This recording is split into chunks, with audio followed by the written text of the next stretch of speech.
Herkese selamlar arkadaşlar.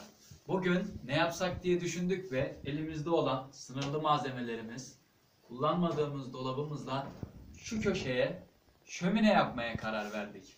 Malzemelerimiz sınırlı. Duvarımıza duvar kağıdı işledik ve elimizde biraz duvar kağıdı rulomuz kaldı. İsraf olmasın diye bugün bir şömine yapmaya çalışacağız arkadaşlar.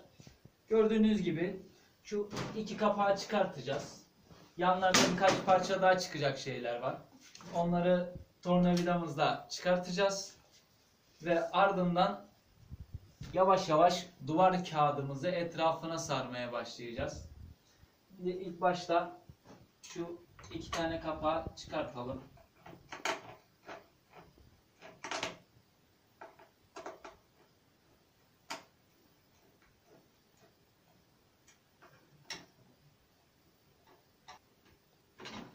Evet arkadaşlar, kapaklarımızı söktük. Bir köşeye bırakıyoruz. Yavaştan malzemelerimizi indiriyoruz. Bu arada bu stropiyerleri yapı marketlerden, Koçtaş'tan, Kipa'dan bulabilirsiniz. Onun dışında alev gibi yanan lambamızı da internetten bulabilirsiniz. Bir tane ufak üçlüye ihtiyacımız var. Bunu da elektrikçilerden bulabilirsiniz. Dolabımızın içini tamamen söktük. Duvar kağıdı yapıştırmaya başlayacağız. Silikonumu fişe taktım. Isınmaya başladı. Şimdi hiç kesme işiyle uğraşmayacağım. Direkt bir köşeden öbür köşeye doğru atacağım. Şöyle bıraktım. En basit silikon olur arkadaşlar. Başka bir şeyle uğraşmayın. Yani silikonları parça parça koyarak yapıştırın. Zaten zemin düz, kayma etmesi olmaz.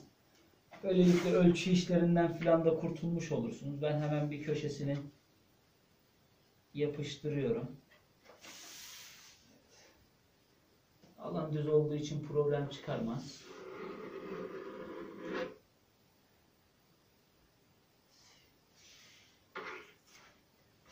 Buradan biraz daha geniş alacağım.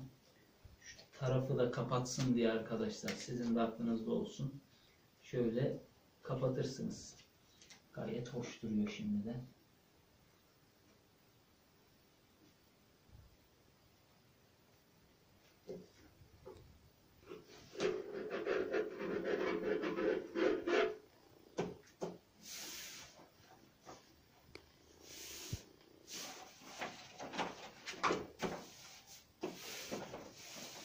Gerçekten çok güzel duruyor.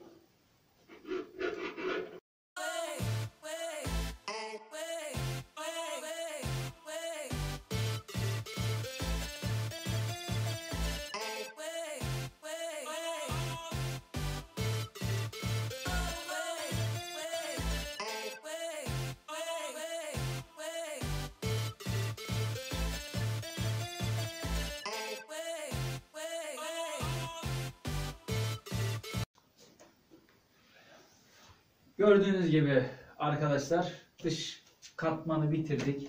Gayet güzel görünüyor. Şimdi kalan rulo parçalarıyla içini de geçeceğim. İçini geçtikten sonra şu üçlü fişin şurasını söküp arkada deliği var suntasında. Delikten geçirip aldığımız alev lambayı takacağız ve nasıl göründüğüne bakacağız. Şimdi işimize devam ediyoruz. İçini döşemeye başlıyoruz. Evet arkadaşlar, gördüğünüz gibi iç dış kaplamayı bitirdik. Şimdi stropiyerlerimizi yapıştıracağız. İlk başta da dediğim gibi fazla malzemem olmadığı için sağ sol kesip köşelik yapamazdım, yetmezdi. O yüzden kafama göre direkt yapıştıracağım. Başlayalım yavaş yavaş.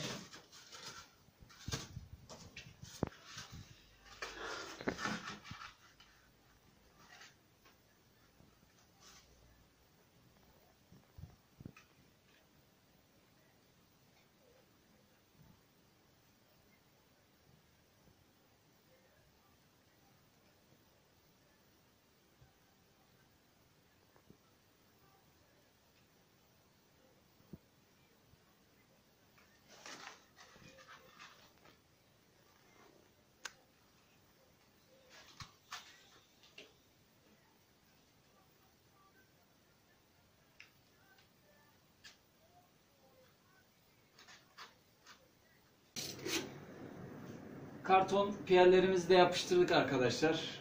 Bundan sonra şu tarafta iç kısımda deliği var.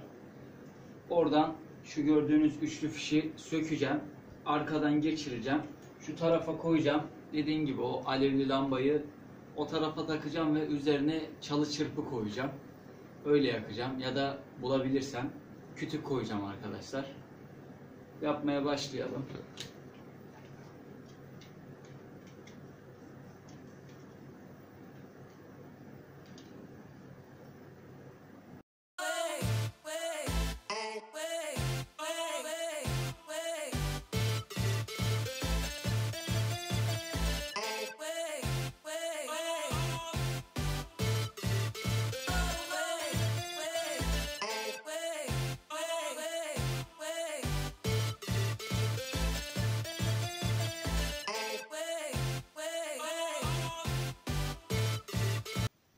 Arkadaşlar, eşimin de fikriyle şu süsleri kendi yaptı.